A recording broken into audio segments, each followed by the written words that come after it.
Hi! Welcome to Yana's Diary. Ay Shala, feeling vlogger. Well, this is my first ever mini vlog. Paano naman kasi nahikaya talaga ako ng buong family ko na mag-vlog dahil gusto na daw nilang i-update ko sila sa buhay ko dito sa Taiwan. At kahit mahihain tayo, go natin to. Yes, hindi naman nila ako kilala dito. One thing I realized also is that hindi naman permanent yung pagstay ko dito. So why not collect memories, right? By the way, isa nga pala akong foreign English teacher dito sa Taiwan. At dahil holiday today, it's gala time! And I'm not alone. Hey, I'm with my boyfriend. So, lakad-lakad mode muna tayo dyan. Habang hinihintay ko din dito yung boyfriend ko, nag-decide ako pumunta sa Family Mart para hanapin yung pie tart na yan. It's so yummy! At ayun na nga, nakita ko na nga yung boyfriend ko. Nag-meet na kami dito. And nakita rin namin yung couple dun sa taas. Ay, so na-curious kami, ginaya din namin sila. Tapos yun, ang ganda. Parang nasa Japan, right? At bilang Pinoy, papakabog ba tayo? Syempre, hindi tayo aalis hanggat wala tayong magandang videos and pictures dito.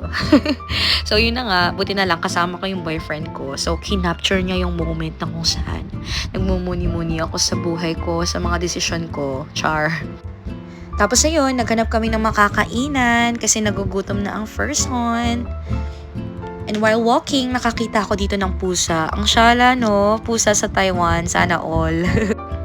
At dahil wala nga kami mapagpilian, ang bagsak namin, KFC. Medyo malungkot lang kasi nga walang rice at gravy. And dito rin, kapag kumakain ka sa KFC, kailangan mong magkamay dahil wala sila ditong spoon and fork. Dito din, after mo kumain, ikaw mismo ang maglilinis ng pinagkain mo. Very good, right?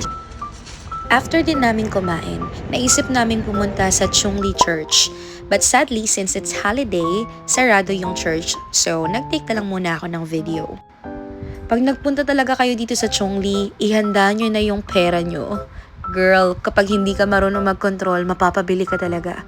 And ito, natawa ko dito, naka-cage pa talaga yung socks. Oh my gosh. Tas yun, lakad mode lang tayo. At dahil nagutom tayo, bili tayo ng merienda. Ang bango-bango niya. Matagal-tagal ko na rin cravings to. Nakikurious ako sa lasa niya. Ito rin yung first time na itatry ko yung shawarma. Recommended siya ng boyfriend ko and we'll see if masarap talaga siya. Another thing here, nag-video kasi ako while ate is doing her job.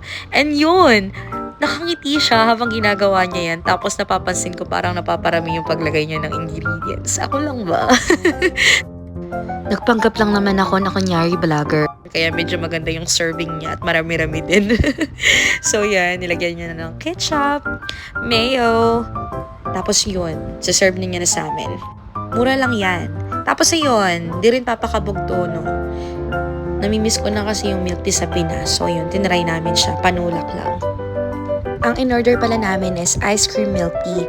Large na siya and 65 NTD lang. After ng maghapong galaan, ayun, naisip na namin na bumalik sa Chungli Station going to Taoyuan Station kasi it's uwian time. By the way, ang ganda pala dito sa Taiwan kasi hindi ka matatakot na maglabas ng cellphone.